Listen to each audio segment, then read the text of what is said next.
আপনার সাথে ভালো সম্পর্ক রাখা আমাদের বিশেষ প্রয়োজন। সেই জন্যই আপনি বলতেছেন যে আমি যা চাইবো আপনি তাই দিয়ে দিবেন। আর আপনি তো জানেন আমার হাজবেন্ড একদম প্রবাসে থাকে। বোঝেনি তো আমার কেমন চাওয়া পাওয়া থাকতে পারে। আমি রেডি হয়ে বসে আছি। রেডি হয়ে বসে আছেন মানে বুঝলাম না তো। একদম ফ্রি হয়ে বসে আছি। আসবেন, আসা মাত্রই কাজ শুরু হয়ে যাবে।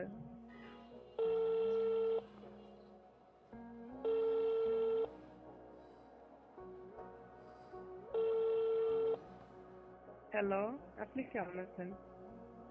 হ্যাঁ, ভালো আছি। কোথায় যাচ্ছেন? এমপি সাহেবের সাথে একটা মিটিং ছিল তো, মিটিং করে এখন বাসায় যাচ্ছি।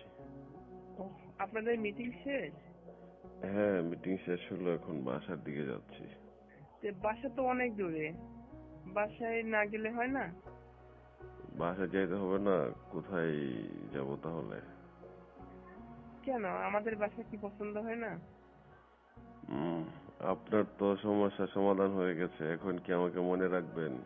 এই তো মনে করলাম। আমি তো আপনাকে ফোন দিয়েছি, তাই না? আপনি কোথায় মনে করলেন? আরে ফোনটা যতই আপনি দেন না কেন, আমি তো আসার জন্য বলছি, তাই না? এখন তো জমির সমস্যা সমাধান করে দিলাম, বাসার কাজ কবে শুরু করতেছেন? বাসার কাজটা শুরু করব, আর একটু লেট হবে। হাজবেন্ড থাকে প্রবাসে, আপনি স্কুলের চাকরি করেন, এত টাকা পয়সা দিয়ে কি করবেন? মানুষের চাওয়া পাওয়া কি কখনো শেষ হতে বলেন? সেটাই তো। এখন তাহলে কি বাসার কাজ ইদানিং শুরু করে দিবেন? আরে বাসার কাজের কথা পরে বলেন, আগে আমাদের কাজের কথা আমরা বলি না? হুম, কোন কাজের কথা বলতেছেন? আপনাকে বলছিলাম 2 লাখ টাকা দিব, কই আসলেন না তো? আপনার কাছ থেকে কি আমি টাকা নিবো? আমি তো নিজের থেকে দেওয়ার কথা বলছি।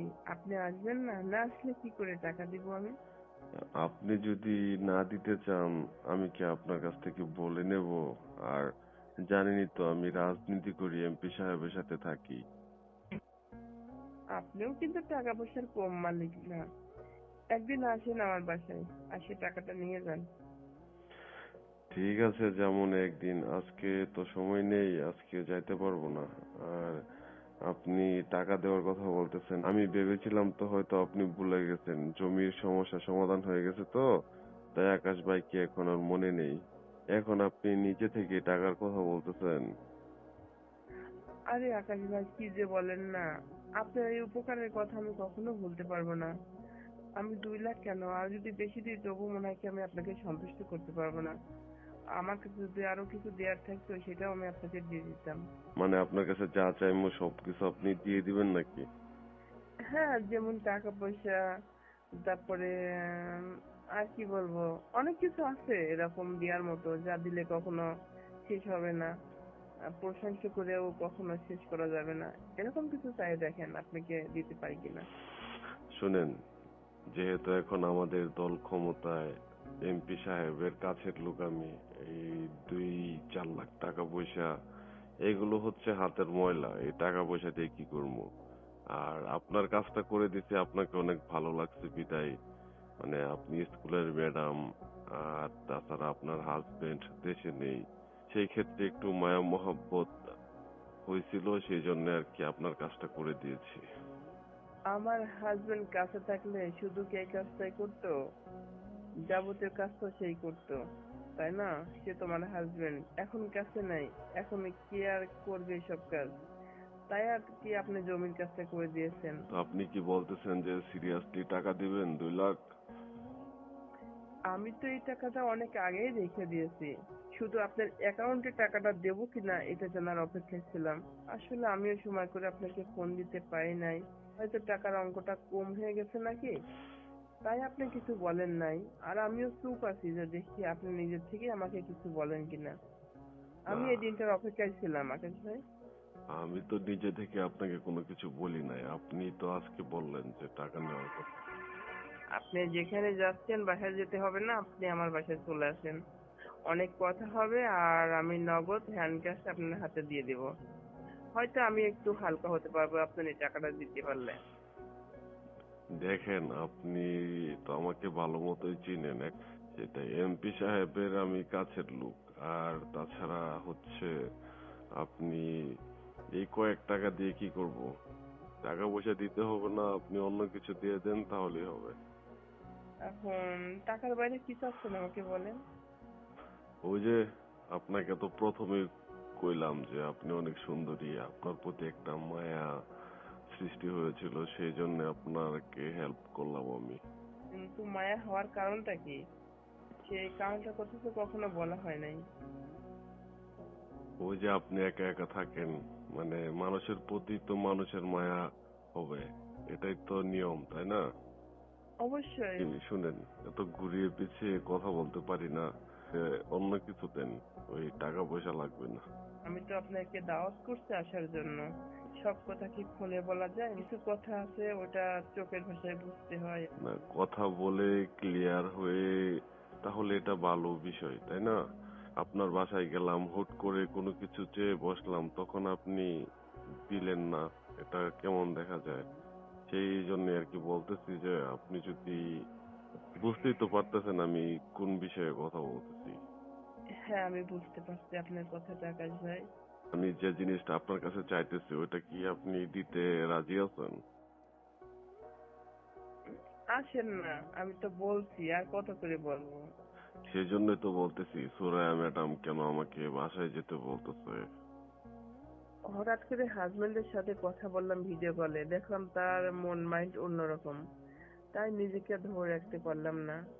হঠাৎ করে আপনার কথাটা মনে মনে অনেক মিস করছিলাম, আর এই মুহূর্তে আপনি ফোনটা দিলেন, আর আমিও আপনাকে আসার কথা বলছি, আপনি চলে আসেন। সত্যি বলতেছেন তো, সিরিয়াসলি? হ্যাঁ, এর বাইরেও কি অন্য কিছু আপনাকে বলতে হবে? আপনি কি বুঝতে পারছেন না আমার কথা? আমি সিরিয়াসলি বলছি আকাশ ভাই। হুম, তাহলে আজকে কি স্কুলে গিয়েছিলেন? না গেলে হয়? ঠিক আছে, তাহলে আপনি বলতেছেন যে এখন আপনার এখানে গেলেই কাজ হবে। হ্যাঁ, আপনি কি প্রস্তুতি নিচ্ছেন না, নাকি আরো পরে নিবেন?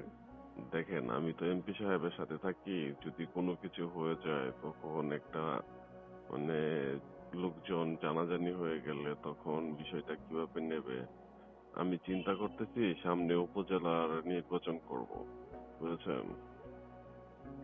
আচ্ছা আকাশ ভাই, কোনো কিছু হয়ে যাবে মানে? আপনি এই নিয়ে উপজেলা নির্বাচন করবেন এই নিয়ে টেনশন করতেছেন? এখানে আমার আপনার সম্পর্কের মাঝে উপজেলা নির্বাচনের কে আটকাবে? কেউ তো আটকাতে পারবে না, আমি বলতেছি যে যদি আর কি লোকজন জানাজানি হয়ে যায়, আমি আপনার বাসায় গিয়েছি, আপনার সাথে কোনো কিছু হয়েছে, এগুলো যদি জানাজানি হয়ে যায় তখন তো মনে করেন প্রবলেম ক্রিয়েট হয়ে যাবে। সেই ক্ষেত্রে আকাশ ভাই, বলতেছি যে সেই ক্ষেত্রে বলতেছি যে কোনো সমস্যা তো হবে না। আকাশ ভাই, আমার এত বড় বাসা, আমি শুধু একা থাকি। হয়তো বাসাটা নর্মাল, আগামীতে যে জমিটা আপনি সমাধান করে দিলেন ওখানে আমরা অনেক বড় ফ্ল্যাট বাসা করব। কিন্তু আমার হাজবেন্ড তো আপনাকে আগে থেকে চেনে, তাই না? সেটা তো আমি জানি যে আপনার হাজবেন্ড হচ্ছে আমার বন্ধু মানুষ, পরিচিত। আপনাদের যদি আমি হেল্প না করতে পারি তাহলে কে হেল্প করবে? এই জন্যই তো আপনাকে প্রয়োজন। আপনি একদিক থেকে আমার হাজবেন্ডের বন্ধু, তারপর আপনি যে বড় কাজ করছেন, আর এখন আপনি আমার যে অফারটা দিলেন, সেটা আপনাকে হাতছাড়া করাই যাবে না। হাতছাড়া করা মানে তো ভুল করা। আচ্ছা ঠিক আছে, তাহলে আপনি রেডি থাকেন, আমি আপনার বাসা তো কাছেই, 10 মিনিটের মধ্যে আসছি। আপনি এত কাছে চলে আসছেন ফোনে কথা বলতে বলতে। হ্যাঁ হ্যাঁ, মানে আমি তো এখন প্রাইভেট কারের মধ্যে আছি, ওই চলে আসবো। রেডি আর কি হয়ে থাকবো, আমি তো সবসময় রেডি থাকি। সব সময় রেডি থাকেন মানে? একটা প্রিপারেশনের প্রয়োজন আছে না, বিশেষ একটা কাজ হবে। এই জন্য যখন আসবেন তখন প্রিপারেশন নেওয়ার কি আছে? যখন ওই সমস্ত কাজ হয় তখন কি আর কোনো প্রিপারেশন নেওয়া লাগে? আচ্ছা ঠিক আছে, এখন তো বিকাল বেলা, বিকাল বেলা যদি কোনো কাজ হয় কোনো প্রবলেম ক্রিয়েট হবে না তো? আরে না আকাশ ভাই, যেখানে আমি আপনাকে আসতে বলছি সেখানে সমস্ত দায় দায়িত্ব নিয়েই তো আমি আপনাকে আসতে বলছি, তাই না? আপনি আমাকে বিশ্বাস করতে পারছেন না? ঠিক আছে, তাহলে আপনি রাখেন, আমি 10 মিনিটের মধ্যে আপনার বাসায় আসতেছি। আপনি কি আসে চলে যাবেন? ঠিক আছে, আসি আগে, তারপর দেখা যাবে কতক্ষণ থাকা যায়। আপনার গাড়ির মালিক কে, মানে ড্রাইভার কে? ড্রাইভিং কে করছে? আজকে তো ড্রাইভার আসে নাই, আমি নিজেই একা একাই আসছি। কিন্তু আপনার গাড়িটাকে, আপনি গাড়িটা পার্কিংয়ে রেখে আসবেন নাকি কোথায় রেখে আসবেন? আপনার বাসার এখানে পার্কিং করা যাবে না? অবশ্যই, এখানে তো একটা না কয়েকটা গাড়ি পার্কিং করা যায়, জায়গা আছে। আচ্ছা ঠিক আছে, আপনার বাসার নিচে পার্কিং করে আমি আপনার ফ্ল্যাটে আসতেছি। ওকে। প্রিয় দর্শক বন্ধুগণ, এতক্ষণ শুনলেন ফরিদপুরের স্থানীয় নেতা এবং এক স্কুল শিক্ষিকার ভাইরাল কথোপকথন। ভিডিওটি সম্পর্কে আপনাদের মূল্যবান মন্তব্য কমেন্ট করে জানাতে ভুলবেন না। আর আমাদের ইউটিউব চ্যানেলে যদি নতুন হয়ে থাকেন তাহলে দয়া করে চ্যানেলটি সাবস্ক্রাইব করে আমাদের সাথেই থাকবেন। ধন্যবাদ।